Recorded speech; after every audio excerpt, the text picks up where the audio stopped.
ver por dónde vamos.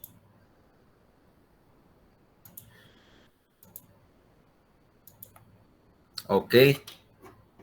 Bueno, creo que ya estamos. Entonces, hoy el tema es la circulación, ¿correcto? Por ahí vamos. Pregunta. Revisar un electrocardiograma y les quedó claro, porque todavía podemos revisar algún punto que todavía no les haya quedado claro.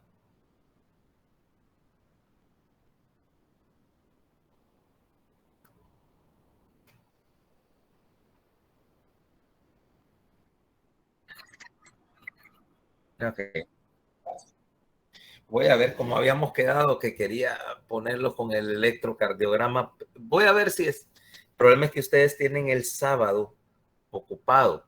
Yo tengo libre de 10 a 12 el sábado. Doctor, el sábado la siguiente semana no tendría que haber Fisiolab por la PA. Ok. Ni el viernes ni el viernes por la tarde. Porque podemos dividirlo.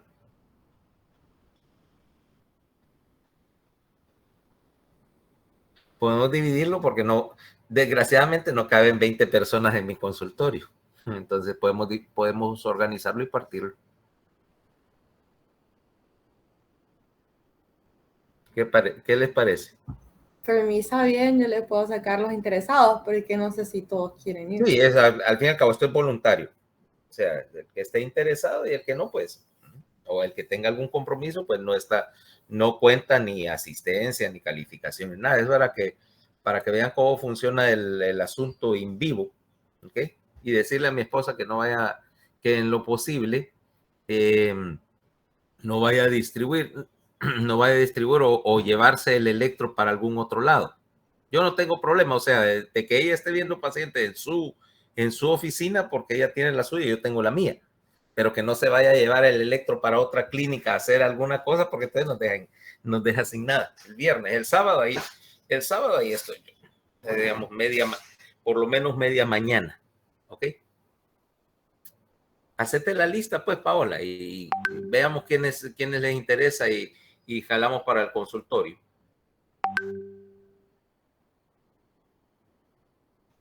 Ok, yo se la hago, pero sería la próxima semana, ¿verdad? No, sí, la otra semana. La otra semana. Acordate que uno es evaluado, esto es un extra, no tiene nada que ver, o sea, no interfiere con ninguna programación que hagamos de la clase. ¿A ver? Ok, entonces entremos en materia, ¿verdad? Porque esto, si viste en el campus virtual, es un montón de capítulos, pero la mayor parte de esa información que está ahí en el capítulo, que obviamente no es que sea superfluo ni nada, no es tan directamente relevante. Vamos a entrar en los puntos básicos de la circulación, los puntos básicos o las bases físicas para entender la circulación. Ajá. Bueno, ahí está.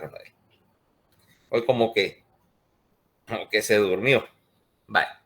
Entonces, de las bases físicas de la circulación y los principios básicos que implican particularmente la regulación de la presión arterial y el movimiento de... Y Murillo, como que hoy te despertaste con sueño, brother, porque generalmente sos de los primeros. Hoy sí tenía sueño. Y se nota, todavía se te oye. Bueno, entonces veamos. Si estamos ahí. Ah, no, voy a compartir esta cosa.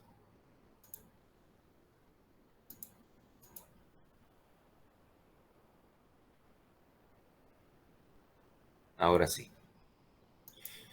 Ok, entonces la idea acá de la circulación es que tenemos un par de principios básicos físicos que gobiernan la circulación y muchos de esos principios son los mismos principios de la dinámica de fluidos que se refiere al paso de cualquier líquido a través de un de un sistema de transporte, un sistema de tuberías, con algunas particularidades dadas de que si vos vas a tu texto de física y te empiezas a hablar de la mecánica de los fluidos y del flujo de líquidos y todo, estás hablando generalmente de algo como agua pasando por una tubería, que en primer lugar es un líquido que es más o menos homogéneo y de baja viscosidad, pasando por una tubería rígida. Aquí no se aplica necesariamente ninguna de esas dos cosas. Dos, contrario a lo que vos crees, tu volumen, vamos a hablar del volumen circulante, y empecemos con esa definición de volumen circulante, implicando una cantidad fija, determinada, de sangre dentro de tu sistema circulatorio. Y aquí decimos cuánto es el volumen circulante y lo vamos a estimar diciendo que, anoten, el volumen circulante es de 75 a 80 cc de sangre por kilo de masa corporal. ¿Okay? Quiere decir que yo puedo estimar, por ejemplo, yo peso 80 kilos. Quiere decir que mi volumen circulante va a andar entre 5.600 y 6.400 cc de sangre distribuidos en todos los lechos. Vaya, por ejemplo, asumamos que Paola pesa 50 kilos. Multiplica 50 por 75 y eso te da tu volumen circulante, o 50 por 80. Quiere decir que tu volumen circulante es un poquito más de 4 litros. ¿Okay? Si alguien les dijo en algún momento, no, que el volumen, que tenemos 5 litros de sangre circulando, sí, anda, esa es una aproximación basada en la persona promedia que pesa unos 70 kilogramos, pero eso obviamente que va a ser ahora cualificado en términos de que lo vamos a calcular el volumen intravascular o volumen circulante como función del peso corporal. Y esto es crítico porque obviamente yo puedo tolerar la pérdida de 1 litro de sangre mejor que lo que puede tolerar Paola, que tiene menos volumen circulando. ¿Sí? A mí probablemente me pudiera sacar 1 litro de sangre o perder yo 1 litro de sangre en una cirugía y no tener tanta repercusión hemodinámica. Pero si tomamos a alguien, por ejemplo, a Linda o a Paola, que no tienen ese volumen circulante, una pérdida de 1 litro es mucho más grande, ¿okay? En términos proporcionales, y por lo tanto sí tienen más afectación. Primera regla. Segunda, aun cuando yo tenga 6 litros y pico de sangre circulante, mis lechos vasculares tomados en conjunto tienen una capacidad de más de 6 litros. Por lo tanto, si yo los tuviera todos abiertos al mismo tiempo, no podría sostener presión. ¿Okay? Yo no puedo intentar llenar un jarrón de 10 litros con 5 litros y esperar que las consecuencias de hemodinámicas sean naturales, vaya, que esté lleno y por lo tanto esté levantando presión. Por lo tanto, la circulación en todo momento implica el control local de los lechos. Solamente vas a distribuir sangre a los sitios que se necesitan. ¿Ok? Y aunque aumentes tu gasto cardíaco, si tenés una desproporción muy grande, tenés muchos lechos vasculares abiertos y muy poco con que llenarlos, tu presión arterial y tu circulación también van a salir perjudicadas. Una regla pues muy simple. Ahora, ¿cómo están distribuidos los lechos? Veamos acá. Como te decía, vos tenés aquí X volumen circulante. Vamos a asumir que en este caso, vaya, que aquí tenés 5 litros.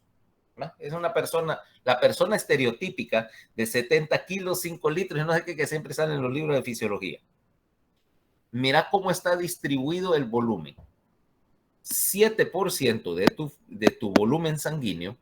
¿Qué pasa? 7% de tu volumen sanguíneo, o sea, 7 por 5 litros, aproximadamente unos 350 cc, está contenido entre las cámaras cardíacas en promedio, que acordate que más o menos eso es el volumen de sangre en aurícula y ventrícula, apenas el 7%. Mandas esta sangre a la circulación pulmonar y en todos los capilares pulmonares, mira que lo que tenés, apenas un 9%. Quiere decir que tenés menos de medio litro, ponele aproximadamente unos 400 a 450 cc de sangre distribuidos entre todos los lechos pulmonares, ¿ya? ¿Dónde está la mayor parte de la sangre? En los capilares. No. 84% de la sangre está en la circulación sistémica, pero mira dónde está la mayor parte de la sangre. En las venas. En las venas, no en los capilares. Contrario a lo que pensabas. En las arterias en sí, o sea, las arterias que tienen nombres, las que te preguntan en la clase, en el examen de anatomía, esas tienen, ya viste, aproximadamente el 13% de la sangre. 13% es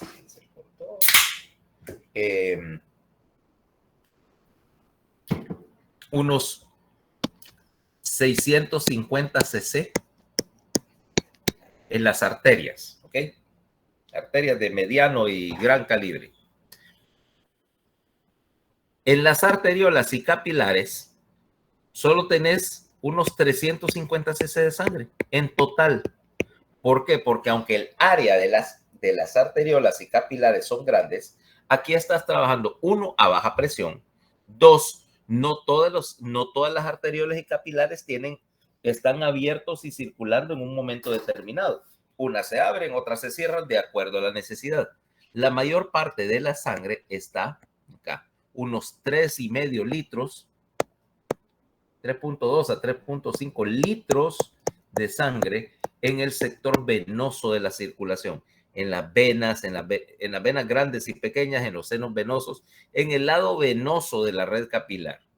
Por lo tanto, la mayor parte de tu sangre va a estar acá. De hecho, vamos a considerar que como no necesitas obligatoriamente tener en un momento todos los lechos o incluso una mayoría de los lechos abiertos, el único lecho que siempre va a estar constante, los únicos dos lechos vasculares que siempre van a estar llenos y constantes, uno es la circulación pulmonar, ¿ok? Para mantener la oxigenación y el corazón, obviamente, ¿va? Quiere decir que entre los capilares acá, que no tenés mucho, a veces vas a ocupar el 7%, a veces más, a veces menos. Y la sangre que te sobra, vaya por así decirlo de alguna manera, está en el circuito venoso.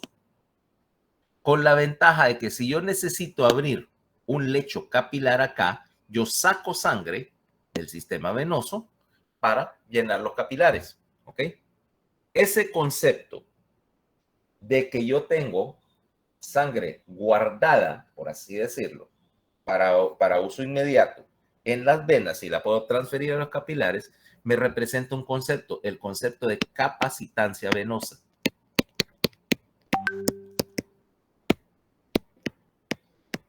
Y ese concepto de capacitancia venosa se aplica no solo en el uso diario, sino que es la manera de compensar las pérdidas. Vaya, por ejemplo, vamos a tomar el caso de que Daniel Murillo va a sacrificar el 10% de su volumen circulante en más o menos media hora. ¿Cómo? Me preguntan. Lo vamos a mandar al tráiler ese de la Cruz Roja porque va a donar medio litro de sangre. ¿Ok? Y vos pesas como unos 70 kilos, ¿va? O sea que estás cerca de eso. No, ¿va? 130 libras. 60 kilos. Ok, te voy a sacar 500 cc de sangre es aceptable. Para tu masa corporal no pasa nada. Donaste una bolsita de sangre para la Cruz Roja y es el 10% de tu capacitancia venosa o de tu volumen circulante total. ¿Se te bajó la presión?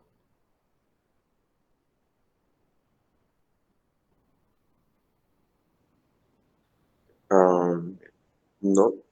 No, porque entonces sí, quiere decir que todo el mundo, en cuanto dona sangre, pum, se estaría desmayando a la salida del tráiler. Eso no sería muy buena publicidad. Porque estás agarrando sangre de la reserva, de la capacitancia, y todo bien. No pasó nada. Perdiste 600 cc y no pasó nada. ¿Ok? Puedes perder más incluso. No se hace por rutina, porque tampoco te van a sacar 2 unidades de sangre con tu masa corporal, pero ponerle a alguien grande, a alguien que pesa unos 100 kilos, 220 libras, es un tipo grande, yo le puedo sacar 2 bolsas y su capacitancia venosa es suficiente para que no le pase nada. Y dono 2 bolsas, magnífico. A lo más que va a pasar es que va a andar con hambre.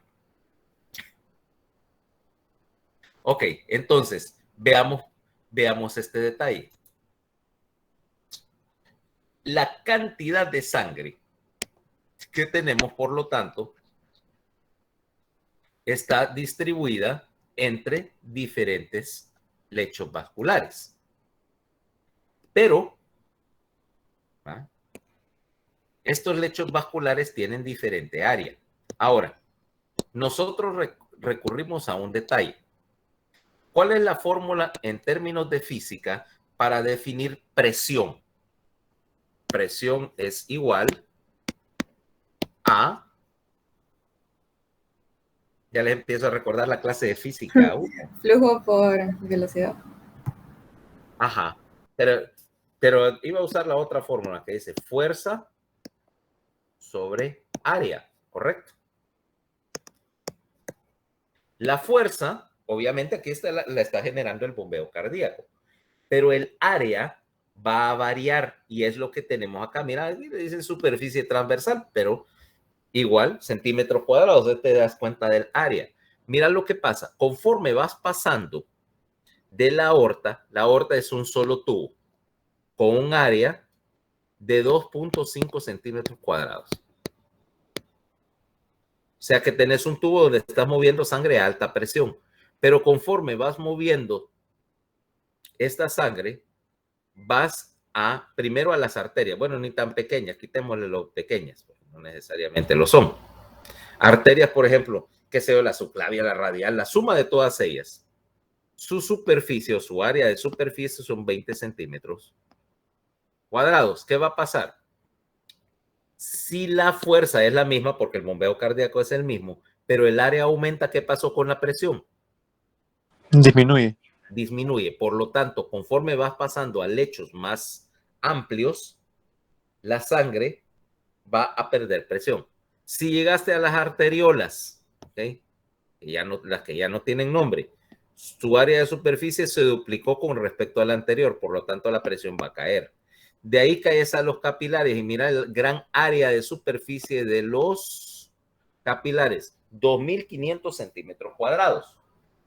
De esto se desprende 2 cosas. La presión capilar tiene que ser mucho más baja que la presión en la aorta, o no manejas 120 milímetros de mercurio en un capilar, ni la pared del capilar lo aguanta. Pero además, no existe ninguna manera práctica de que pudieras mantener ninguna presión, ¿ok? Ninguna presión, más de 0, con esa gran área de superficie capilar. Por lo tanto, este es el área de superficie combinada de todos los capilares si estuvieras abiertos al mismo tiempo. Pero adivina qué, no lo están. Solo tenés parte de estos 2.500 centímetros cuadrados abiertos en un momento determinado. ¿Ok? Una parte grande, pero... Luego, conforme salís de los capilares y caes en las venas, en las vénulas, mira que el área se reduce 250. Y de las 250, reducirlo, quitarle lo de pequeñas a las venas, o sea, las venas con nombre, y el área se redujo a 80. Y por último, las dos venas cavas a 8. Pero fíjate bien, el área de las venas cavas del retorno es todavía mucho mayor que el área de la aorta, la salida. Por lo tanto, la presión en el sistema venoso, dado que tiene mucha más área y son vasos de paredes delgadas que no tienen músculo y que no pueden hacer recuperación de la energía por retorno elástico, la presión en el sistema venoso tiene que ser por fuerza mucho más baja que en el lado arterial del sistema. ¿Ok? Ahora, esto me hace dos cosas. Como la presión, ahora me decías, presión es fuerza sobre área, pero presión es igual a velocidad por flujo, ¿va? Correcto.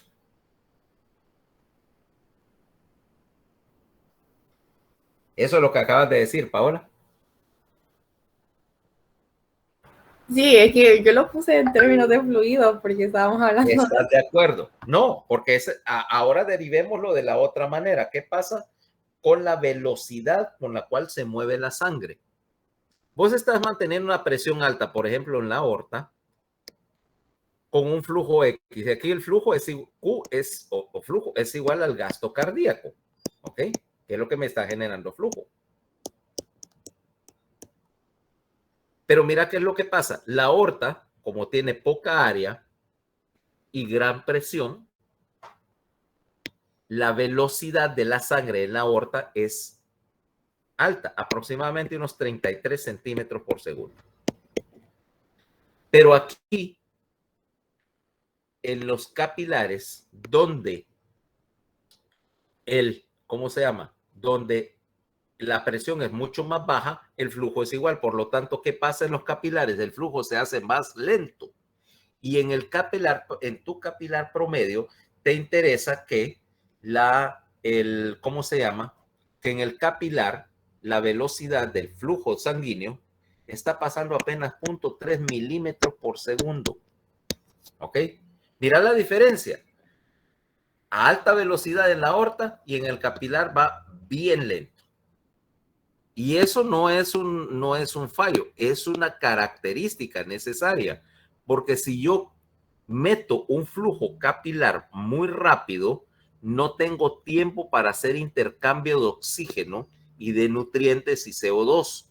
El flujo en los capilares es lento a propósito. Segundo lugar, eso también se aplica para los capilares pulmonares, donde el flujo anda 0.3 milímetros por segundo. Ahora, esto coincide nítidamente porque ¿cuánto crees que es si yo tengo aquí un alveolo pulmonar y tengo un capilarcito pasando alrededor del alveolo? ¿Cuánto crees que mide este capilar? Esa parte que está intercambiando oxígeno. De 0.1 a 0.3 milímetros. Por lo tanto, la sangre, a pesar de que le toma como un segundo en pasar alrededor del capilar, ese es el tiempo que necesitas para mover oxígeno, mover CO2 y oxígeno a través de la pared. Si tuvieras un flujo pulmonar alto, un flujo pulmonar con una velocidad de sanguínea alta, por ejemplo, en el capilar pulmonar, que es el ejemplo más clásico, lo que va a pasar es que sencillamente no tendrías tiempo para intercambiar oxígeno y paradójicamente vas a estar oxigenando menos sangre si moves la sangre muy rápido y a mucha presión. La hipertensión, el aumento de la presión en este sector del lecho pulmonar, más bien me reduce la eficiencia del intercambio de oxígeno.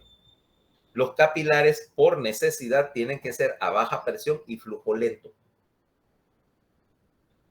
Ahora, ya que estamos hablando de presión, eso me trae directamente al concepto de la presión sanguínea. Lo que normalmente, cuando vos venís y te toman la presión, lo que te están midiendo básicamente es la presión en la subclavia. ¿ok? O en la humeral, suponiendo que quien te esté tomando la presión te haya puesto el manguito aquí y no en algún lugar raro, ¿ah? Aunque hay alguna gente por ahí que a mí me dan ganas de tomar la presión, pero en la carótida, ponerle el manguito aquí en el cuello, ¿ah? Todos conocemos a alguien así, que uno le quiere tomar la presión en el cuello. ¿Estás de acuerdo, Paola? A Mario, doctor. O sea, ya Irma te amenazó que terminaba y ahora te estás metiendo con Mario. Así es la cosa. ¿Qué vas a hacer? Vas a ir directo, ¿ah? Sin amenaza previa. Después. Doctor me escribió un mensaje y me dijo que la dejara molestar, doctor. Ajá. Bueno, ahora es con Mario. Y Mario, que supongo que es más o menos un muchacho bien portado y caballeroso, va a tener que aguantarte por lo menos por un rato. Bueno. Ahora, regresando al asunto de la presión. Yo te estoy tomando la presión ahí. Tu presión arterial que toman en el consultorio es la presión arterial sistémica. ¿Ok? Y para todo efecto, la presión subclavia más unos 3-4 milímetros de mercurio es lo mismo que la presión en la aorta. ¿Ok? Asumimos que a partir de ahora vamos a hablar de presión arterial, que cuando hable de presión arterial así a secas, es la presión aórtica. ¿Ok? Tengo dos maneras de medirla. Ya vimos presiones en las cámaras cardíacas el otro día. Vaya, te lo voy a poner acá. 35 sobre... ¿Qué? 5 promedio. 120 sobre 8. Aquí teníamos que... ¿Cuánto era? 5 sobre 0. Y aquí 8 sobre 3. ¿Ok? Ahora, la presión en la aorta. Decimos... Nominalmente, vamos a ver, obviamente que eso va a variar, 120 sobre 80. Y aquí vamos a referirnos a las unidades. Las unidades son milímetros de mercurio. Vamos a decir, ¿por qué esa unidad rara? ¿Cómo milímetros y por qué mercurio? Ok. Los primeros esfigmomanómetros para tomar la presión arterial eran de un tipo que se llama el baumanómetro. Baumanómetro tiene acá la tubería que viene del manguito, en vez de estar conectados a un relojito, estaba conectado a un reservorio que tenía mercurio. Entonces, cuando vos aumentabas la presión, la columna de mercurio iba subiendo para arriba, marcándome la presión. O sea que era el equivalente, la presión era el equivalente necesario para levantar la columna de mercurio. ¿Ok? Y este tubito era un tubito de vidrio con el mercurio, aquí estaba graduado en, bueno, una regla milimétrica, entonces decía 120 milímetros de mercurio. ¿Ok? Leían la presión directamente. De hecho, esos baumanómetros, yo he andado por bastante tiempo buscando uno para el consultorio, porque hay una casualidad. Este tipo de manómetros, como su leída de presión, siempre es precisa, porque se basa en el peso del mercurio, que nunca va a cambiar, ¿va? La densidad del mercurio no cambia, es un principio, una propiedad física. Y entonces, desgraciadamente han salido del mercado porque ahora hay un montón de regulaciones que prohíben el uso de mercurio, ¿no?, por lo tóxico. Entonces, se han hecho súper difíciles de encontrar. Pero en principio vos tenés, vaya, Paola, por ejemplo, vos que te compras tu primer esfigmomanómetro, ¿ya?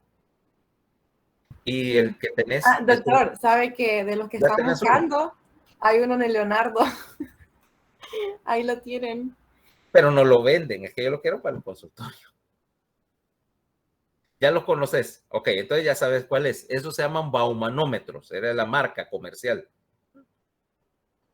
Fabricaba una compañía llamada Bauman, después lo empezó a hacer Well Challenge. Bueno, son caros, o eran caros, pero son precisos y son eternos, jamás se arruinan. Jamás se arruinan. Se arruina en la tubería de hule, pero eso es recambiable. Pero el manómetro en sí nunca fallaba.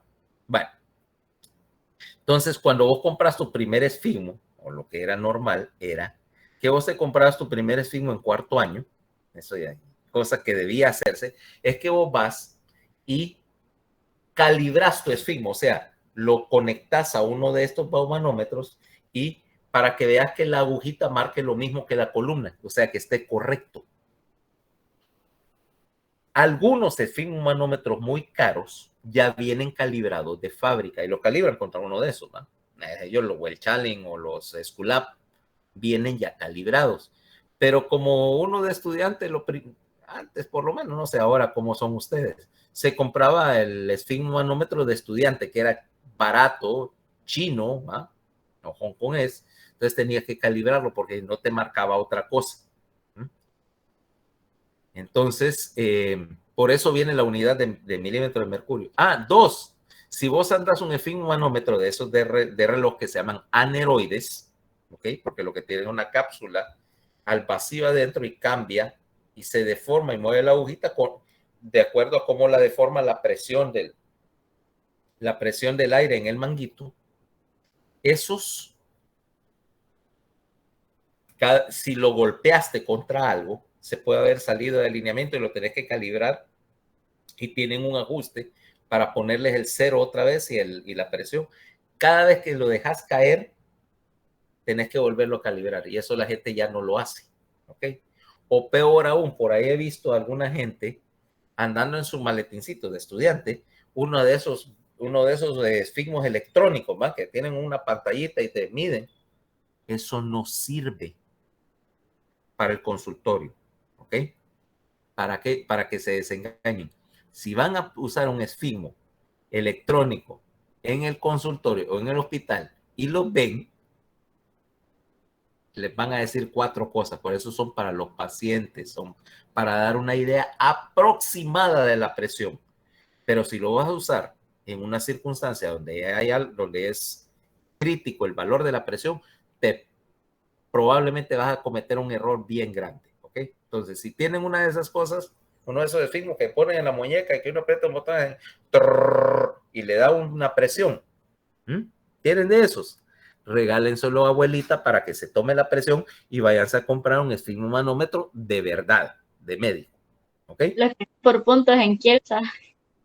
Exacto. Bueno, ya te puedes dar cuenta que si la Kielsa los regala o los canjea por puntos, no pueden ser ninguna maravilla, ¿verdad? ¿Okay? Y, o sea, son de la misma calidad que los audífonos y cables de carga de teléfono que venden ahí en Kielsa. Con eso te digo todo.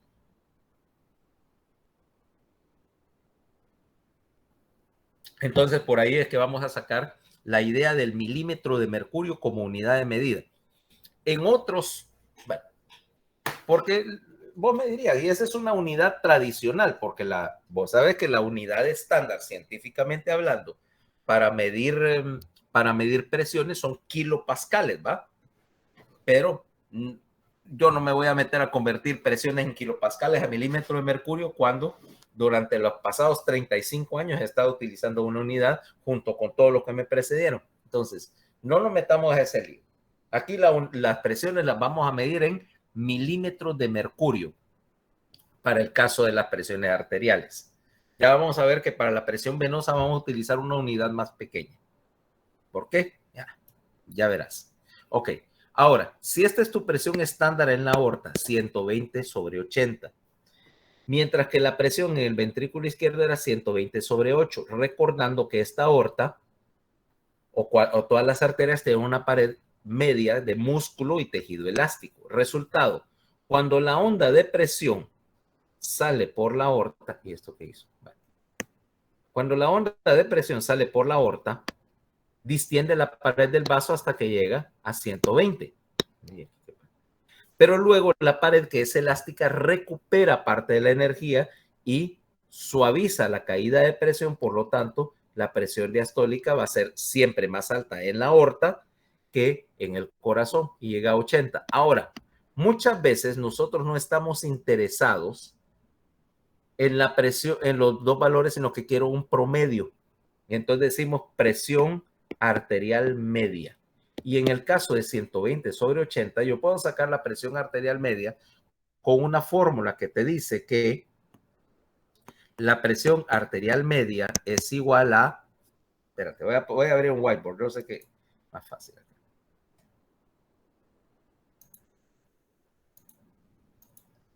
Ahora decimos presión arterial media es igual a la suma de la presión arterial sistólica más el doble, 2 por el doble de la presión diastólica.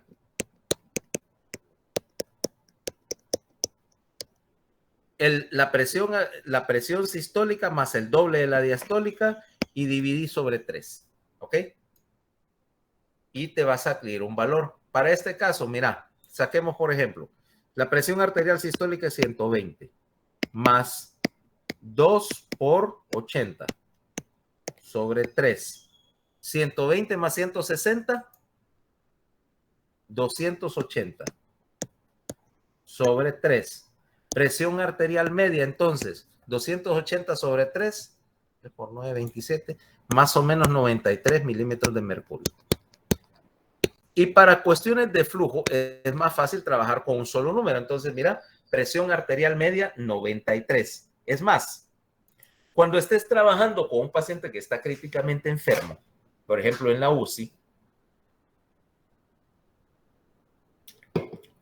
yo voy a empezar a jugar con mi administración de líquidos, los medicamentos vasoactivos, etcétera, y poder decir, por ejemplo, necesito que este paciente tenga una presión arterial media de, por ejemplo, entre 80 y 90 o entre 90 y 100.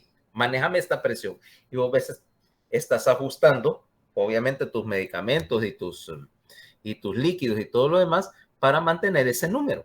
Porque es mucho más fácil. No, ¿qué tal? ¿Cuánto? No, mantenerme una media de tanto. ¿Okay? Y el personal de UCI, ya tiene, ya le pone uno las alertas. Si la presión arterial media baja de tanto, cae por debajo de tanto, agregale esto para subírsela. Si la presión sube más allá de tanto, bájasela con este medicamento. O sea, es más fácil decir que sí, no sé, un montón de reglas si usas un rango. ¿Ok? Entonces, aquí vamos a trabajar con presión arterial media.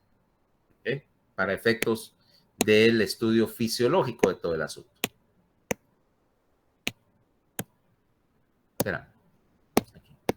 Entonces, ¿cuál es la presión arterial media en diferentes sitios del sistema? Lo primero, la presión arterial media, dijimos, en la aorta y en los grandes vasos va a andar alrededor, para nuestro ejemplo, cerca de 93. ¿Ok? Dije cerca de, no, obviamente que puede haber variación a lo largo del día y según la necesidad.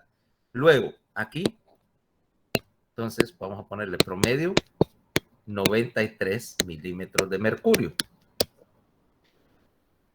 En las arterias, la presión va a ir disminuyendo gradualmente hasta que caes a los capilares. En los capilares, la presión va a ser de 35 sobre 10. Promedio, presión capilar promedio, 17, ¿ok? 17 milímetros de mercurio en el capilar. Y esa presión es lo que vamos a llamar la presión de perfusión a los tejidos, ¿ok? Fíjate bien, presión de perfusión o presión capilar media, que es lo mismo, 17 milímetros de mercurio. ¿Por qué yo no puedo subir más la presión aquí en el extremo capilar? ¿Por qué no puede ser más cercano a 93? Es porque entonces o rompes la pared del capilar o simple y sencillamente el plasma va a empezar a filtrarse y a fugarse por las paredes del capilar y terminar en el intersticio de los tejidos. ¿Ok? Luego, vamos para acá. Eso se aplica en los capilares, pero en los capilares sistémicos, o sea, los que están suplidos por el lado izquierdo del corazón. Pero en el lado derecho, veamos acá. En la presión, en el lecho pulmonar, mira que las presiones son mucho más bajas. Esto es lo que tendríamos, mira, en los capilares, la presión arterial promedio, mira, alrededor de 17. Aquí en este caso, por ejemplo, en la aorta, mira, dijimos un poquito menos de 100, 93 le voy a poner, que es lo que el valor calculado. Mira cómo, por ejemplo, en la presión en las grandes arterias, en la subclavia, etcétera, en la carótida, sigue siendo por acá. En las arterias más pequeñas va cayendo un poquito, pero fíjate que incluso antes de entrar a las arteriolas, la presión promedio anda cerca de 80. De ahí es que baja bruscamente hasta entrar a las arteriolas y dice cerca de 17 y sigue cayendo. Cuando salís del capilar, mira la presión al caer al entrar al sistema venoso, anda alrededor de 8 milímetros de mercurio y esta es la presión venosa máxima. En cambio, en los pulmones, en la arteria pulmonar, las presiones son de 35 sobre 10. ¿Ok? Por lo tanto, la presión media pulmonar, y hay una presión, y la presión media de la arteria pulmonar es algo que vos medís, que vos podés medir directamente, y lo medís directamente en la unidad de cuidados intensivos. Agarras un catéter, lo metes por la subclavia derecha, la arteria, lo pasás a través de la aurícula derecha.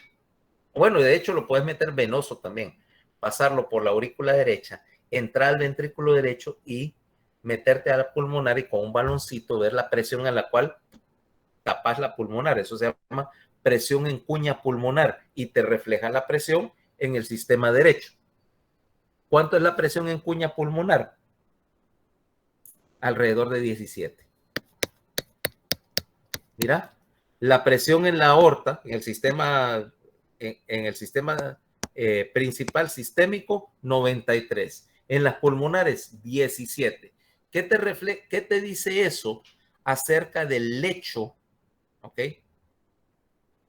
Pero dije 25 sobre 8, no sobre 10. Y aquí la presión entonces baja a 16. Pero bueno. La presión en cuña pulmonar es 16, yo uso 17 como valor típico.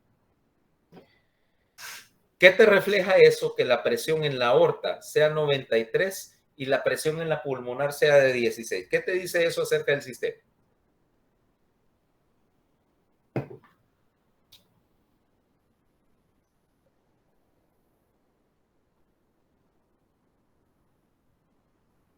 Y menos resistencia, porque para allá voy. Sí, el ventrículo derecho trabaja a presión baja, pero para mantener el flujo, el otro determinante de mantener el flujo va a ser la resistencia al flujo. Vaya, puesto así. Vos puedes vaciar. Vaya, tomemos un ejemplo. Yo tengo una cantidad grande de agua que quiero vaciar. Ponerle, tenés un dron de 55 galones, un dron de esos que usas para la basura. Ok. Está lleno. Yo lo quiero vaciar y digo, voy a vaciar este dron en 20 minutos. ¿Ya? Tengo dos maneras de hacerlo. Trabajar con una bomba y una manguerita. Tengo una manguerita chiquita, ¿no?, para vaciar el dron, mucha resistencia, pero entonces agarro una bombita para sacar el agua a presión. Entonces tengo un chorro así bien grande de agua, ¿sí? Un chorro bien alto de agua, porque hay mucha resistencia, pero mucha presión. Y el dron se vacía en 20 minutos, que es el flujo, fue el suficiente para vaciar 55 galones en 20 minutos. De hecho, serían 10 litros por minuto. Fíjate, ahí estoy hablando de 10 litros por minuto. 55 galones americanos son 200 litros. Ahora, la otra manera que tengo de hacerlo es, para vaciar el dron, que le conectara una manguerota así grandota de bomberos que tiene poca resistencia y poca presión. Vos a ver que el agua apenas sale, hace con el chorrito así, apenas es grueso, pero apenas tiene presión, pero aún así, como tiene poca resistencia y gran capacidad para mover agua, igual el dron se vacía rápido. ¿Mm? ¿Listo? O para ese efecto, agarra uno de mis juguetes favoritos, ya sabes cuál va, la hidrolavadora.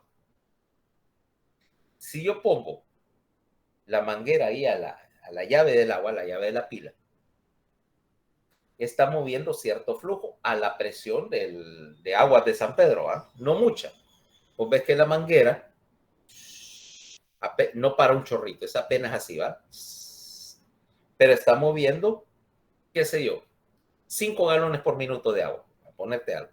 Ahora lo conecto a la lavadora le mete presión y a pesar de que el chorrito es pequeño, lo manda hasta el otro lado de la casa, ¿ok? Alta presión, alta resistencia, mismo flujo, porque la lavadora no puede generar agua de la nada, ¿va? Tiene que usar la que llega por. Entonces, el lecho pulmonar es un lecho, aplicando el mismo principio, de baja presión, baja resistencia.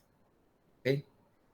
Y de hecho, si la resistencia en el sistema vascular pulmonar aumenta, el ventrículo derecho no tiene la capacidad para trabajar contra resistencia y más temprano que tarde va a fallar y vas a hacer fallo ventricular derecho, ¿ok?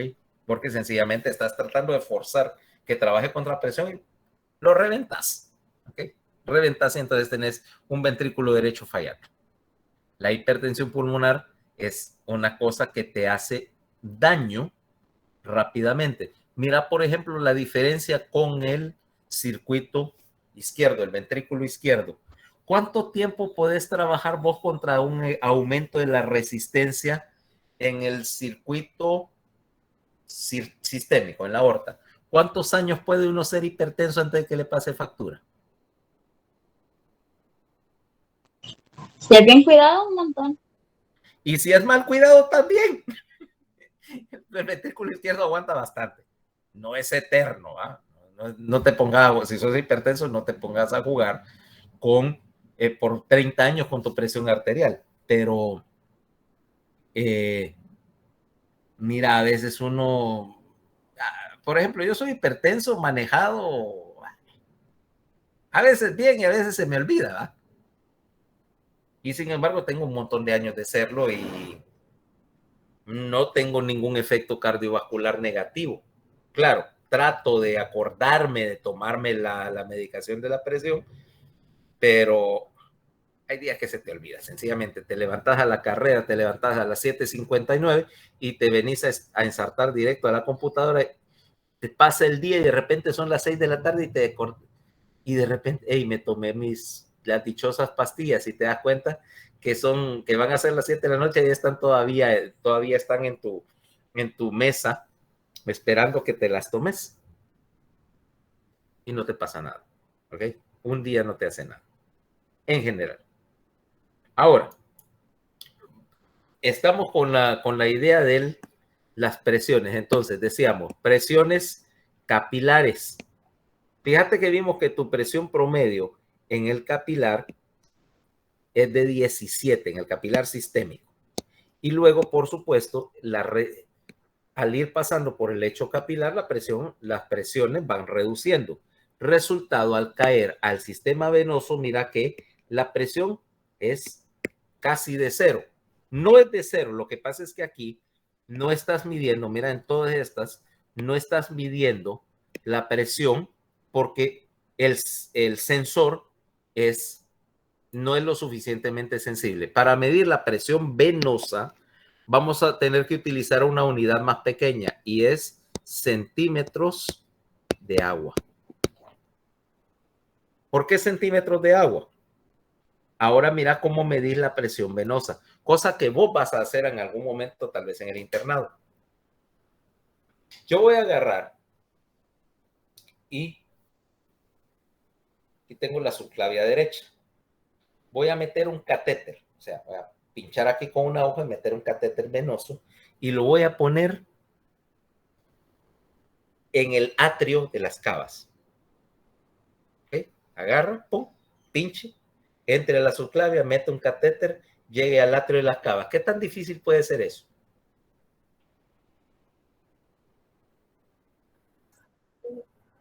No es nada difícil. ¿Sabes cuándo hice mi primera línea central yo? A los 20, 21 tal vez. En sexto año. Si sabes la anatomía de la subclavia, no es una cosa difícil. Y es una de esas, mira, y es una de esas cosas que yo siempre he sido de la idea que cuando llegas, o bueno, por lo menos cuando salgas del internado, hay ciertos procedimientos ya más difíciles que vos debes, sin embargo, tener una idea cómo se hacen o de preferencia saber hacer. Poner una línea venosa central, hacer una cricotiro o una traqueotomía para tener acceso a la vía aérea, ¿ok? Hacer una pericardiocentesis, porque son la clase de procedimientos que aunque no son tan sencillos como una sutura, pero que esas tres cosas, por ejemplo, si necesitas hacerla, estás en una situación de vida o muerte. En una línea venosa central, pues necesitas acceso al sistema venoso sí o sí, con un paciente crítico. Una traqueostomía o una cricotiro, porque obviamente una vía aérea obstruida es una emergencia que no te permite esperar a nadie, ¿va? O una pericardiocentesis con un taponamiento cardíaco también. O lo haces o el paciente se muere. Entonces, es de las cosas que desgraciadamente casi no enseñan y que la gente además les meten miedo. Y si sabes la anatomía, no son difíciles. Y es la clase de cosas donde sí necesitas ser médico, ¿eh? donde sí literalmente puedes decir que le vas a salvar la vida a alguien. Una sutura, esas pueden esperar, por ejemplo. Pero todo el mundo se emociona. También como la otra cosa, por supuesto, en internado, que esa generalmente está mejor cubierta, atender un parto. Pero no un parto de esos cuando la mujer, de esos en el Leonardo, que la mujer ya tiene 7 hijos y básicamente vos solo vas a ganar el bebé porque sale solo, sino un parto difícil, ¿verdad? Parto difícil donde tenés que saber resolver una situación. Ese está mejor cubierto. Generalmente aquí, cuando salís del internado, has atendido suficientes partos de gine como para que no te saquen susto. Pero yo sé, por ejemplo, de alguna gente graduada del extranjero donde casi no tienen exposición a la ginecobstetricia y que no han atendido partos.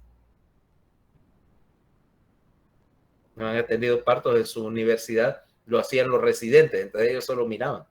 Y hay que saber meter la mano. Bueno, entonces, ¿cómo hacer? Metes una línea en la subclavia. Yo quiero saber la presión venosa central. Y entonces conecto el catéter obviamente al suero aquí, y con una T, una llavecita de 3 pasos, tengo aquí una columna de agua, que no es más que un tubito lleno de suero. Como obviamente la presión se comunica, este tubito, cada vez que sube o baja la presión, vos ves que la columnita de suero está subiendo y bajando. Ahora agarra esa columnita y ponerla con una regla en centímetros y decís la presión venosa, que es lo mismo que la altura de la columna, medida en centímetros de agua. ¿Ok? Ahora, eso es la presión venosa central. Lo que pasa es que, y si me preguntas, ¿y por qué no la mido en milímetros de mercurio? El problema es que un centímetro de agua, perdón, un milímetro de mercurio es igual a 13 centímetros de agua. O sea que si yo dijera, no, si lo puedo mover a la columna de mercurio, pero vos no estar viendo un movimiento de medio milímetro, ¿va? No sé, no es práctico. No es práctico, vas a estar con una lupa así. Entonces, centímetros de agua es una unidad más práctica para las presiones venosas. ¿Y cuánto es la presión venosa aquí? En este sector, lo que vamos a llamar la presión venosa central, y es de 8 a 12 centímetros de agua. ¿Ya? Con la ventaja de que es fácil medir, porque está, como te dije, esa conexión de buscar, de poner una línea central, buscarte una columna de presión venosa, que no más que un tubo, que es un tubo con el respectivo conector, y una T, eso lo puede hacer cualquiera, y leerlo lo puede leer cualquiera, ¿ok? Sencillamente es un tubito lleno de suero. No es nada sofisticado. Y de hecho es una de las cosas que cuando estás manejando pacientes críticos, fuera de la UCI, en la UCI tenés métodos más sofisticados para ello. Pero en la sala, vos podés tener una de estas y estar administrando líquidos, por ejemplo, un paciente en insuficiencia cardíaca, que yo le tengo que estar dando alguna cantidad de líquidos y yo estoy midiendo la presión venosa central para ver que no se me pase la mano con los líquidos y lo termine haciendo una gran sopa ahí, ¿va? Literalmente haciendo sopa. ¿Okay? Entonces, ahora ya tengo las presiones en el sistema. ¿Cómo se o qué las determina? Espérame, ¿qué hago acá? ¿Qué determina todo este juego de presiones que hablamos? Primero ya hablamos del control local. Segundo, ¿qué es lo que hace el control local? Bueno, primero, este control local de los diferentes lechos arteriales, capilares, etcétera, depende de la demanda. Esto es regulado por una serie de reflejos. Velocidad y presión, aquí lo siguen los reflejos. Aquí, las presiones y flujo en el sistema venoso lo está determinando principalmente el volumen circulante. Y aquí, ¿qué me determina las presiones y la apertura de los lechos capilares?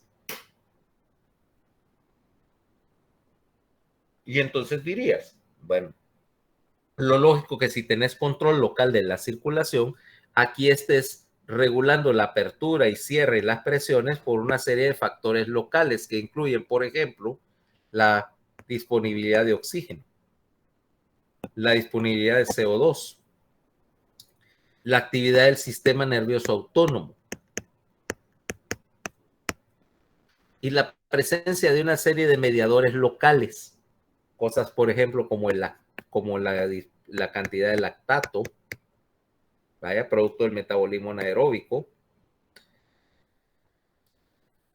lactato, citrato, cualquier potasio, toda esta clase de cosas que estarían señalizándole a las células musculares de un capilar, bueno, un capilar no, de una arteriola precapilar, a abrirse o cerrarse. Entonces mira que vamos a encontrar tres, por lo tanto, mecanismos de control. Uno es una serie de reflejos que me están manteniendo la presión sistémica. ¿Ok? Dos, a nivel local, una serie de mediadores, principalmente químicos, ¿ok? Que me están controlando la apertura y cierre de los lechos. Y a nivel, bueno, aquí dije pulmonar, a nivel venoso realmente. A nivel venoso, el volumen sanguíneo que me determina qué tan llenas o vacías están los lechos venosos. ¿Me siguieron esa idea? ¿Ok? O sea que voy a tener que buscar tres tipos de mecanismos de control acá. ¿Cabal? Los oigo muy silenciosos. Bueno, más bien no los oigo, sí. La primera es que la presión acá en el circuito de los grandes vasos sistémicos va a estar mediada por una serie de reflejos, lo que vamos a llamar los reflejos presores, o sea, en parte bajo el control del sistema nervioso central, que me están manteniendo la presión arterial. ¿Esto qué le pasa? la presión arterial promedio, ¿ok? La presión en la aorta. Déjame ver qué hizo esta. Ahí. O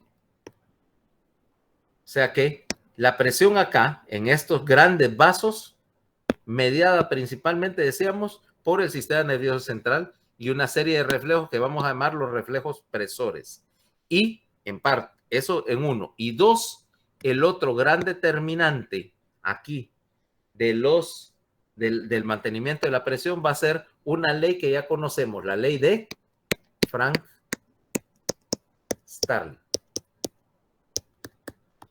El otro determinante grande.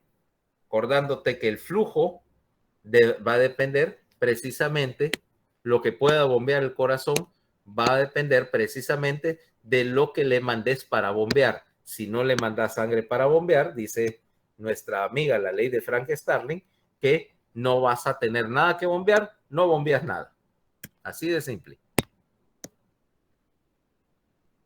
Entonces veamos acá un par de cuestiones básicas para entender la relación entre flujo, presión y resistencia, y entre turbulencia y flujo laminar. Mira bien. Yo tengo aquí un tubo.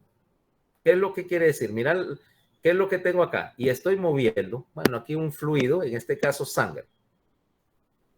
Normalmente lo que me mueve, si yo estoy metiendo aquí una fuerza, aquí tengo una bomba, bueno, voy a poner el corazón, voy a poner una bombita, y me está generando una diferencia. Lo que genera cualquier bomba, ¿ok? Es una diferencia de presión, ¿vale? Y esta diferencia de presión, que entre un extremo y un otro del vaso, o para usar un término, el término correcto acá, que es un delta P,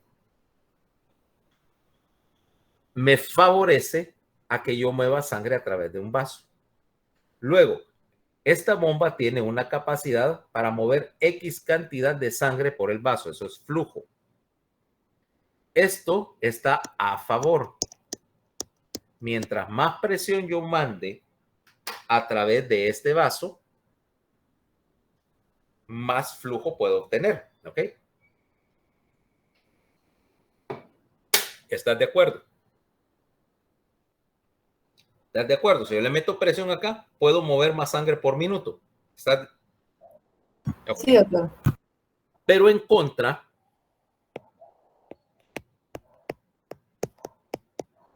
yo tengo una resistencia al flujo.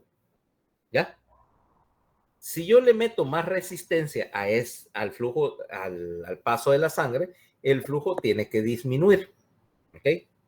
¿Cómo aumento la resistencia? Bueno, la mejor manera o la manera más simple de hacerlo es uno haciendo el tubito más delgadito, más estrecho. Por lo tanto, aumento la resistencia. La otra cosa que me va a aumentar la resistencia tiene que ver con la viscosidad de lo que yo estoy moviendo a través de ese tubo. Le hace así. Pongámoslo de esta manera. Vamos a tomar 2 vasos. En uno vamos a poner agua. En este otro voy a poner. ¿Qué te parece una milkshake bien hecha? De esas que son espesas. ¿Okay? O sea, eso excluye las de McDonald's. Generalmente dan pura agua. Ahora, agarra una pajilla estándar. ¿Cuál es más fácil de chupar? El agua. Porque es menos viscosa. Menos viscosa, ¿ok? Ahora, quiere decir que si yo quiero si yo puedo agarrar un vaso de agua y ponerle una pajilla y agarrar y bajarme el vaso de agua en un solo jalón, ¿va? Pero quiero hacer lo mismo con una milkshake. ¿Qué tengo que hacer? Para poder agarrar una pajilla y ¿cómo? Buscando una pajilla más grande. Entonces tenés una pajilla de esas gruesas para milkshake. ¿ah? Por donde un líquido espeso fluye con facilidad. Al aumentar el diámetro, bajaste la resistencia y compensaste el hecho de que la milkshake era más espesa, ¿ok? Y agarras el milkshake y obtenés aquella sensación tan deliciosa. De congelarte. Congelado. ¿Ah? No me digas que no te gusta. Ay, doctor, ahora quiero una. Ya antojó. Ay, ay, ay. Ay, ay, ay. Bueno, salí de aquí y te vas derechito para donde Denis, de donde puedas estar, Denis, tal vez es la que tenga la milkshake más decente, pues es espesa. ¿Ok? Procura tomártela todo de un solo porque para sentir en mi nombre aquella deliciosa sensación de cerebro congelado.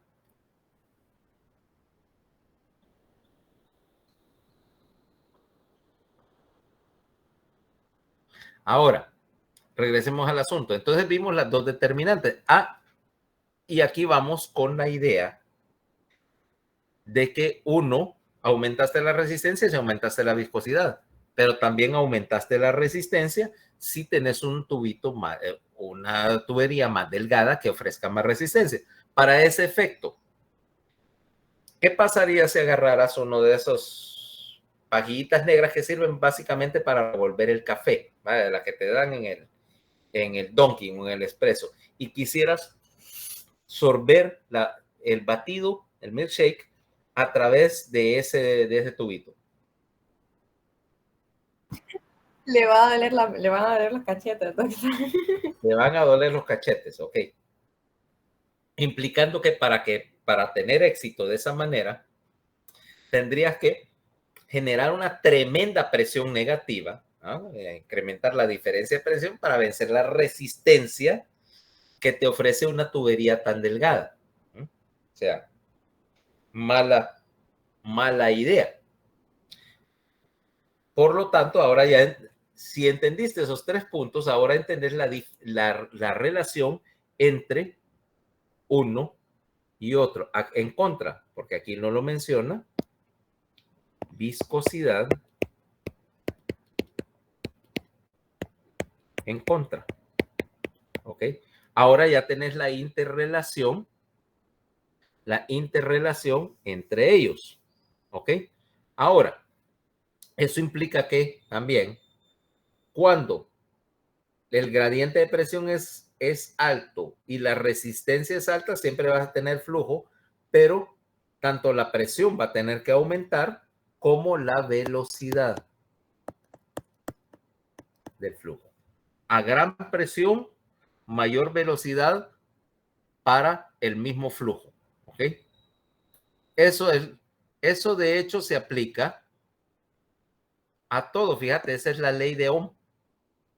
De hecho, es la ley de Ohm. Se aplica igual para la corriente eléctrica y para un montón de cosas. Ok, ahora, tenemos otro punto. ¿Cómo aumentar la resistencia sin cambiar la pared del vaso? Y eso implica que, o por qué aumenta la resistencia cuando la pared del vaso es más pequeña, y es por esto. Este es un líquido, aquí tenemos el frente en reposo. Cuando caes en un vaso de gran tamaño, la mayor parte del fluido que está pasando por la porción central, vaya, por el centro del vaso sanguíneo, y ahí básicamente una molécula de líquido se puede desplazar sobre otra. Esto es flujo laminar. Y es lo que querés tener si el vaso es lo suficientemente grande y querés tener baja resistencia. Pero ¿qué pasa cuando estás en un vaso pequeño o un vaso obstruido? Empezás a tener turbulencia, mira. Y esa turbulencia te roba energía que debería servir para el flujo. Resultado, turbulencia. Cuando es turbulencia, generalmente un vaso pequeño, un vaso irregular, entonces esto te aumenta la resistencia y te la aumenta dramáticamente, ¿ok? No hay cosa mejor para frenar algo que meter turbulencia para aumentar la resistencia al avance. Por lo tanto, un vaso grande y dilatado ofrece menos resistencia proporcionalmente que un vaso pequeño que está cerrado, ¿ok?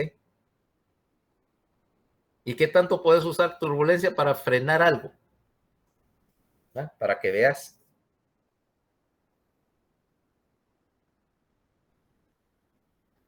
Casi tenés lo que se llama flujo estancado, ¿ok?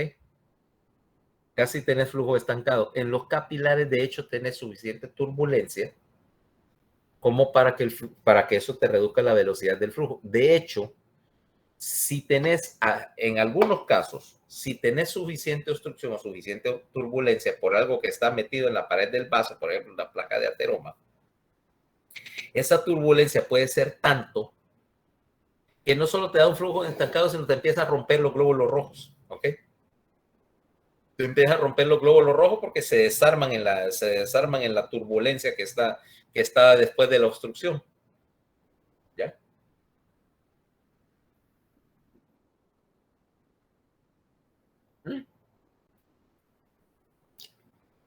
Una placa de arteriosclerosis. El principal culpable, una placa esclerótica, ¿ok? Por eso es que yo le digo a Paola que no puede estar desayunando chicharrones y bacon todos los días, ¿va? Pero ella no me hace caso. No lo hago, doctor. Una pregunta, esas placas no hay forma de deshacerlas, ¿verdad? Una vez formadas. Claro que puedes deshacerlas. Por eso que tenés eso. Te pongo a dieta y te pongo un medicamento que reduzca el colesterol para que se vaya disolviendo lentamente la placa. No, una varice es venosa. No, las placas de ateroma están en el interior de tus arterias. ¿Ok? Y lamento decirte que probablemente ya empezaste a hacer la primera, porque eso es un producto de parte de tu genética, en parte de la dieta, en parte del desgaste, del estrés hemodinámico que hace la circulación sobre tu árbol vascular, y probablemente a tener los rudimentos de alguna en algunos lugares. Si vos las tratas con dieta y obviamente con medicamentos, entonces se van deshaciendo, porque implica que estás acumulando grasa, estás acumulando depósito de colesterol, pero que también si lo redujiste, eso se va lavando, o sea, no son estáticas. Claro, si seguís acumulando, por ejemplo, ¿cómo se llama? Colesterol en las paredes de las arterias, eventualmente vas a terminar con todas las arterias forradas de grasa, pero son las arterias. Placas de colesterol en las venas no tendrías porque generalmente no tenés suficiente estrés hemodinámico como para que se deposite grasa. Las varices son venas que se rompieron. Eso lo veremos después cuando veas que acordate que tenés dos sistemas venosos en la pierna, uno superficial y uno profundo. Cuando el sistema profundo falla, todo el flujo va para el sistema superficial que no está hecho para aguantar gran presión, se rompe y terminas con un montón de venas dilatadas. ¿Okay? Terminas con un montón de varices. Ahora, sigamos acá. Por ahorita todavía estamos en términos de sistema arterial. Después creo que vamos a caer con el problema de las varices y la insuficiencia venosa. Ahorita estamos viendo la física del asunto. Hacemos eso. Entonces, cuando el diámetro es pequeño, tenés más turbulencia, tenés más resistencia y por lo tanto, menos flujo. Y aquí tenés, por ejemplo, la fórmula que lo determina, vaya, flujo de la resistencia, en donde hay una constante, ¿no? Una medida de la turbulencia que se llama el número de Reynolds, ¿ok? Ni nos metamos en ese. Y no es Ryan Reynolds, por cierto, ¿ok? No nos interesa, ahorita no nos interesa, ¿ok? Entonces, aquí tenés, mira, el efecto del vaso, de lo que te digo cuando reducís, mira, para la presión, mira cómo cambiar cambiar el diámetro del vaso te cambia mucho el flujo. ¿Por qué? Porque aquí tenemos una regla que te dice que la resistencia es proporcional a la cuarta potencia del radio, radio a la 4. Quiere decir que, mira, aquí el vaso te movía 1 mililitro por minuto a esta presión. Aquí duplicaste la presión, pero 2 a la 4, 16 veces. Mira, cada vez que vos reducís el diámetro de un vaso o el radio de un vaso a la mitad, el flujo lo reducís por un factor de 16. O sea que, y aquí que lo subiste a 4, mira, es 4 a la 4, 256. ¿Qué es lo que quiere decir a eso en términos de hemodinámica? Que cambios pequeños, que debido a esta regla, todos estos cambios en un vaso sanguíneo, todos los cambios pequeños en el diámetro de un vaso te cambian grandemente el flujo y la presión. O sea que no necesitas, cuando digo yo abrir y cerrar un vaso sanguíneo, no estoy hablando de que tenés que cerrarlo del todo. Solamente tenés que hacer un pequeño ajuste, así, mira, mover una pequeña cantidad del diámetro del vaso y ya cambiaste toda la dinámica. ¿Ok? Entonces, para que me entiendan, la ley de la cuarta potencia dice que la resistencia al flujo en cualquier conductor, y eso se aplica también para alambres, por ejemplo, de conducción eléctrica, es proporcional a la cuarta potencia del diámetro del radio del conductor. Eso me conduce al hecho de que cambios pequeños en el diámetro de un vaso me hacen cambios grandes en la presión y el flujo. ¿Okay? Esa es como el resumen de esa regla. Ok, ahora, entonces, si yo tengo, ahora, ¿qué pasa? Si yo tengo un montón de lechos diferentes, cada cual con su propia resistencia al flujo, la resistencia promedio va a ser, o la resistencia total, perdón, va a ser la suma de todos los diferentes obstáculos que yo le ponga al flujo. O sea, la resistencia en un lecho vascular se suma. ¿Ok? Se suma. Si yo tengo, entonces acá, perdón, ahí. La resistencia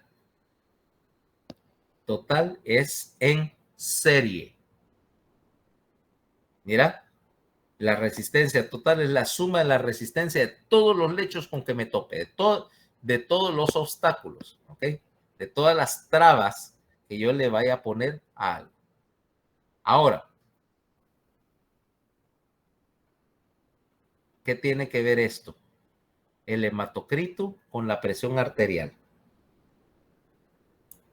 y con el flujo sanguíneo. Entre más alto el porcentaje, mayor es la viscosidad de la sangre. Exactamente. Acuérdate que la sangre no es una solución en el sentido de que yo tengo, por ejemplo, esto que es una solución de a saber qué químico raro con sabor a pasta de dientes en agua. Hay CO2. Esto es homogéneo, pero la sangre realmente es una suspensión de células que flotan en un líquido que no es agua, porque la proteína, no solamente fíjate, no solamente las células te aumentan la viscosidad, el hecho de que el plasma tiene proteína y que por lo tanto es un líquido más espeso que el agua. Y efectivamente, el hematocrito hace que el aumento del hematocrito hace que la viscosidad sanguínea aumente. Y eso dirás, bueno, ¿qué tan grave es? Obviamente que cuando yo tengo un hematocrito bajo, la viscosidad baja y la presión baja. Normalmente, en términos de disminuir, en términos de la anemia, no es tan crítico fisiológicamente porque vas a tener síntomas o problemas por la anemia mucho antes de que tengas alguna repercusión así en la física del flujo sanguíneo. O sea, si yo diluyo la sangre, mi primer problema va a ser no diluirla demasiado como para que no transporte oxígeno. ¿Vale? Pero ¿qué pasa si me voy al otro extremo y empiezo a hacer policitemia y subo el hematocrito demasiado? Va a costar que esa sangre fluya.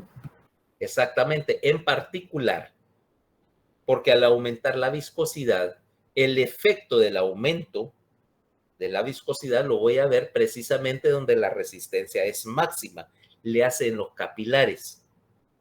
Cuando tenés una policitemia muy extrema, básicamente lo que estás haciendo, yo puedo tratar, puesto así, yo puedo tratar de bombear a través de la aorta algo que tenga la consistencia del atol de elote, ¿va? Del bien hecho. Me vas a decir que no te gusta. Me vas a decir, Paola, que no te gusta el atol.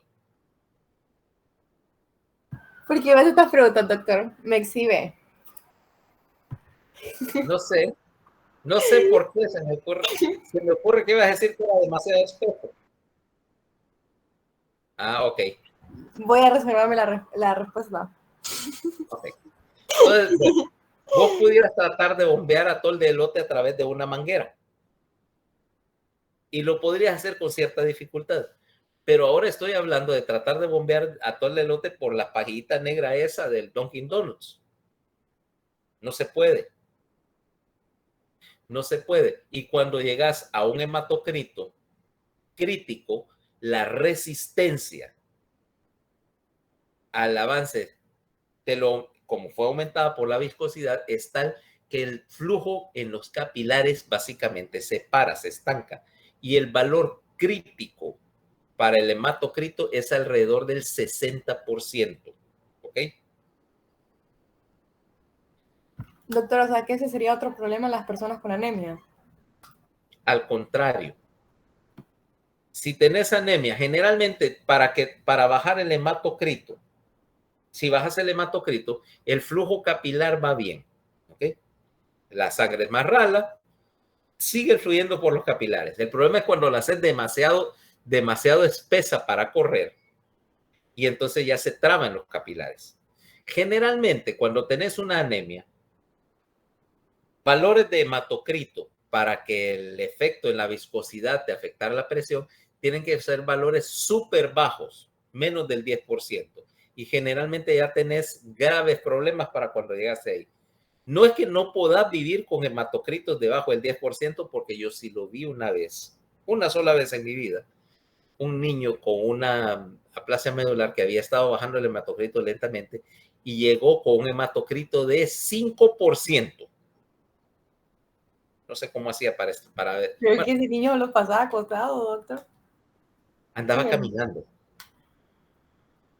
caminando. Tenía todas las manifestaciones de un flujo hiperdinámico y todo. Esto era en TEUS, en el materno infantil, en la sala de hematoncología pediátrica, que se veían los casos más extremos, vaya.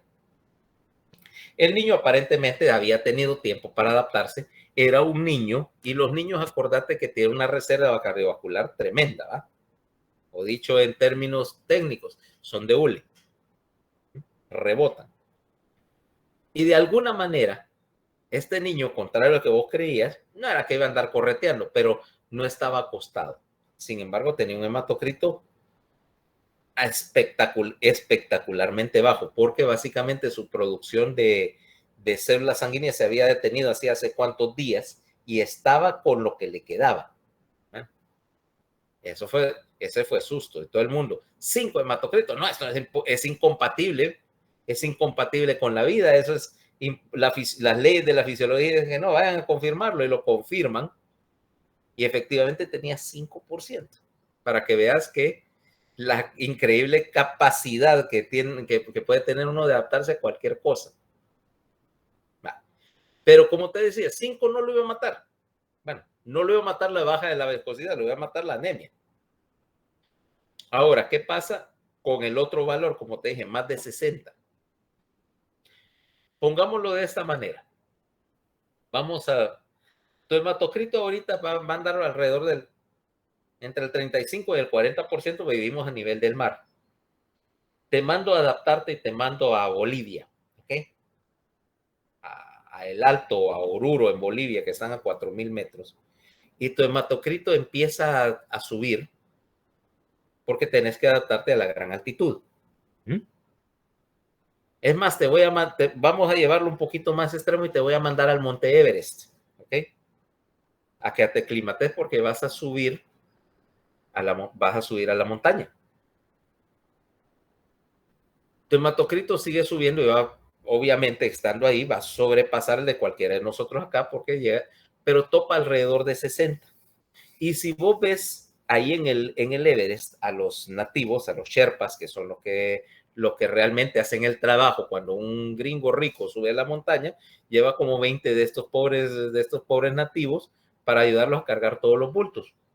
Esa gente tiene hematocrito de 60, no sube más allá de eso, porque entonces ya el aumento de la viscosidad más bien te reduce el flujo, te reduce la oxigenación.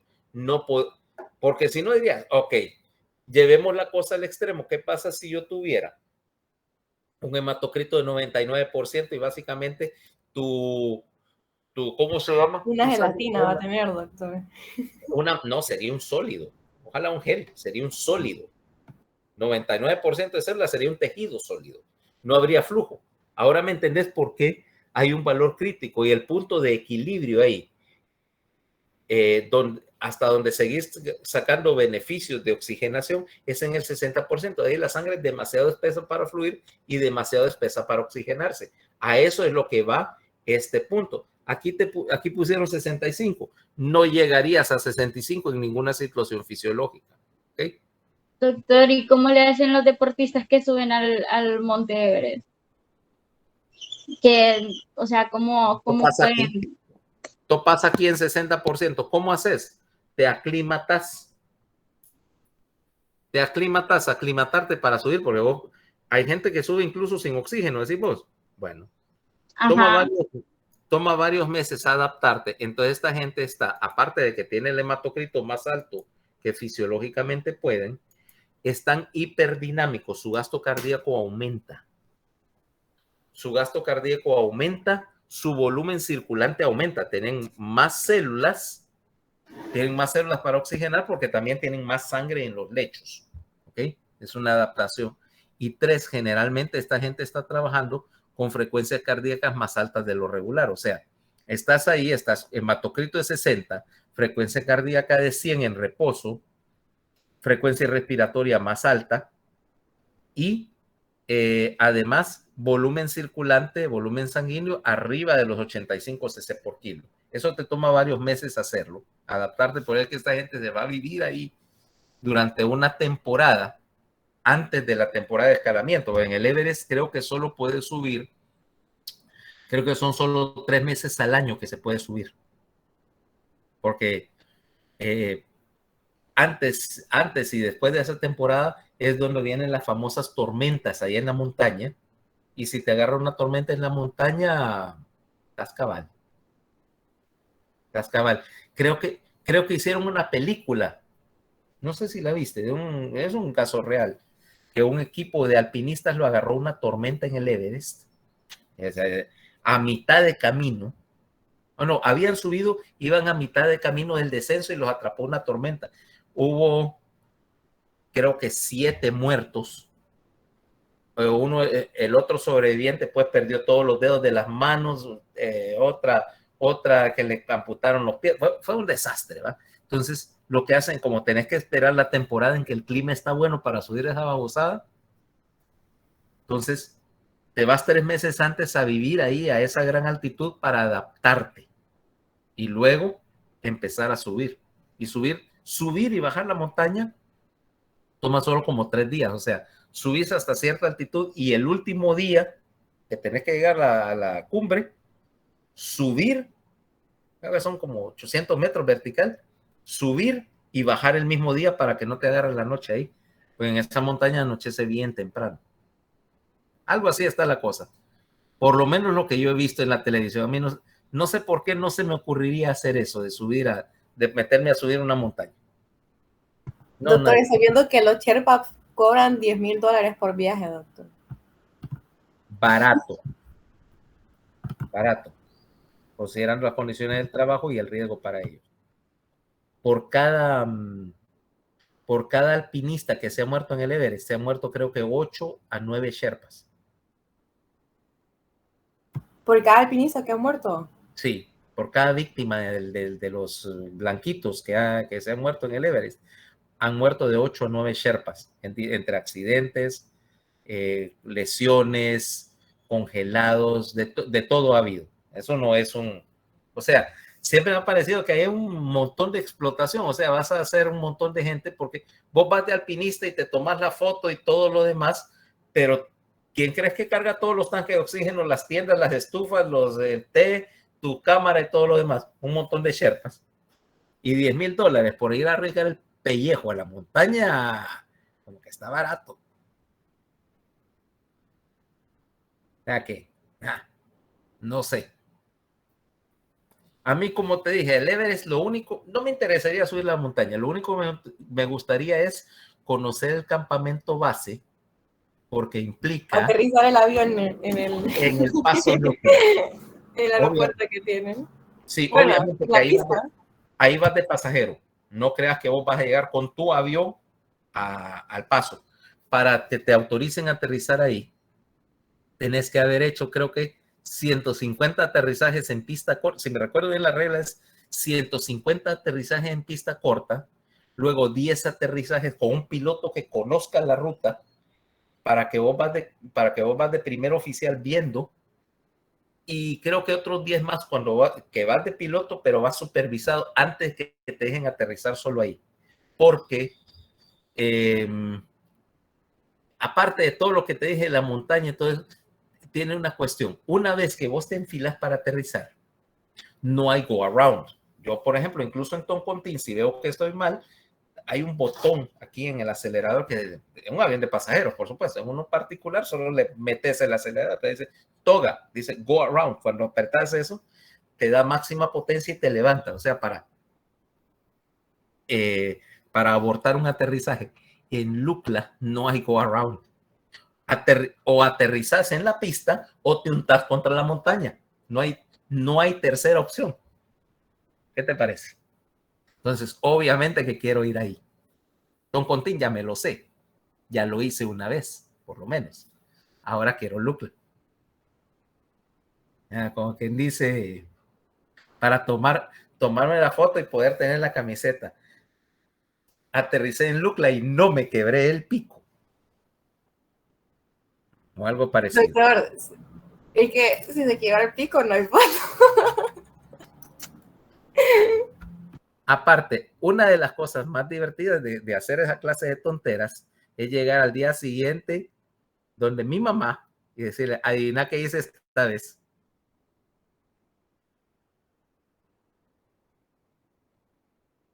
Yo creo que ya ni me imagino qué puede hacer, doctor. Ya llegó al límite. Yo vengo aterrorizando a mi mamá de los 5 años. O menos. No se acuerda de antes, ¿verdad? No sé, no me acuerdo qué hacía antes, pero a los 5 años sí me recuerdo haber así una cosa. Vivíamos en Guatemala y la casa del techo era de esos de tipo de terraza, que es plano. Y había algo así como un resalto, una cosa ornamental, supongo, que salía del techo así como una cornisa, más o menos de este ancho. Y quedaba sobre el ventanal de la sala, un ventanal bien alto. Entonces yo salía, mi mamá creía que yo estaba en el cuarto, me salí, tenía una ruta para salir por la ventana, subirme por el balcón de la ventana hasta el techo, subirme a la cornisa, y un ancho así es suficiente para un niño de 5 años. Empezar a caminar por ahí, esperar que mi mamá estuviera por ahí limpiando algo en la sala y decirle, hola mami, desde arriba del techo, de un ledge de este ancho, de una caída de 4, hola, mi mamá mirar, ¡ah! Y que le empezaran a dar ataquitos.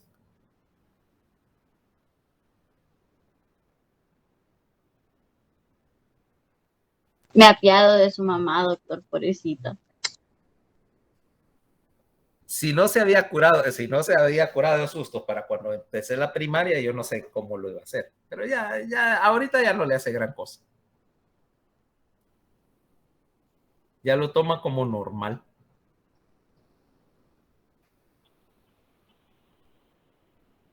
Más se asustó la vez en que se dio cuenta que yo estaba jugando con sustancias químicas y tenía un poquito menos edad que Emilio. ¿Sabes qué sustancia química era la que estaba jugando? ¿Eh?